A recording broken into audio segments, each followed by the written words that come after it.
So let us now look at the interface. The app developers seem to have worked quite hard on giving the users a comprehensive home screen. I personally quite like the minimalistic interface. An interesting feature here is the graph. So folks using the continuous glucose monitoring systems would be familiar with the graphs representing the blood glucose levels in a range spread through a day.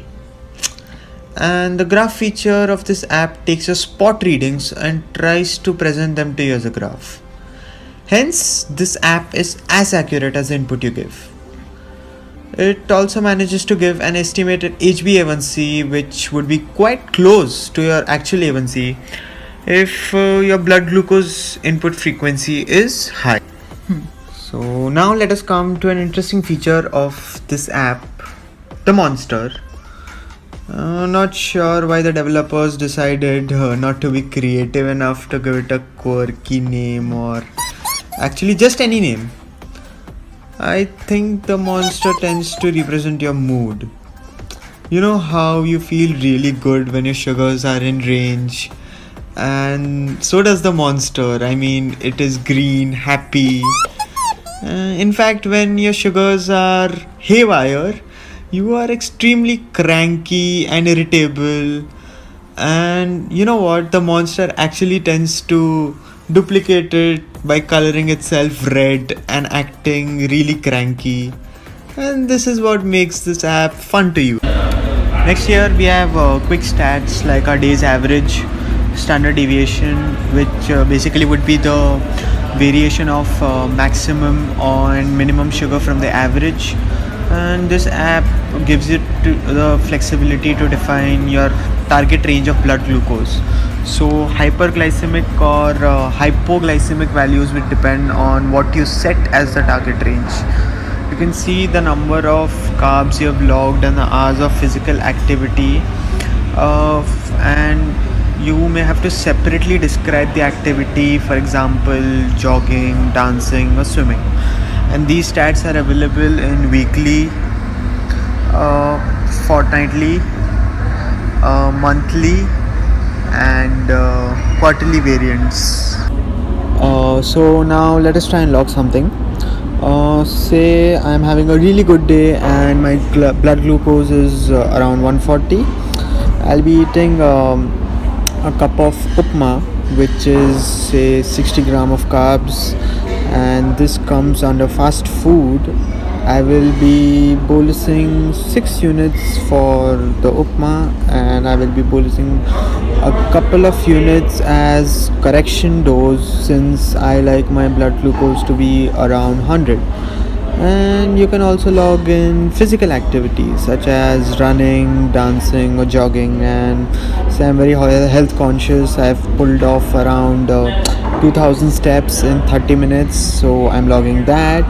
And this thing is before my dinner, and I'm also logging sports since I have run. Not only this, you can also log in your A1C, your body weights, your blood pressure, ketones, and take in extra notes if required. There are also options to log in hyper and hypo feelings, so that's really cool. And let's save this entry and see what happens. So a tap on that particular entry will help us dive deep and view all the fields which have been entered. Also, just scrolling through the app will give us an idea of how one's diabetes management is going with the help of these color codings, which are really helpful. For example, green would mean that your sugars are in range, yellow would mean that you're just about to leave range, whether high or low, and red would mean that you've left your target range. So here you can also connect to external apps such as Apple Health and sync data from them. And a very cool feature of this app is the challenges, which are basically tasks which this app will ask you to do. So that sounds really cool, doesn't it? I mean, this app is actually the diabetes you need. Some challenges when completed, upgrade your app to the pro version temporarily. Here you can experience more features such as additional challenges which are currently unavailable for me since I'm using the free version. There would also be smart searching or taking a picture of what you eat while logging, which will be activated if you use the pro version. Not only this, it would also offer you reminders for your insulin and food. So one can also generate reports which may vary from a couple of weeks to say 3 months. These reports are very comprehensive and they make analyzing your sugars very easy. There are some personalization options which are present, say your name and some basic details about you. You also need to make sure that you're using the blood glucose unit and the A1C you're most comfortable with. The target range and the hyper and the hypos can also be personalized over here, and also the basal and the bolus can be set.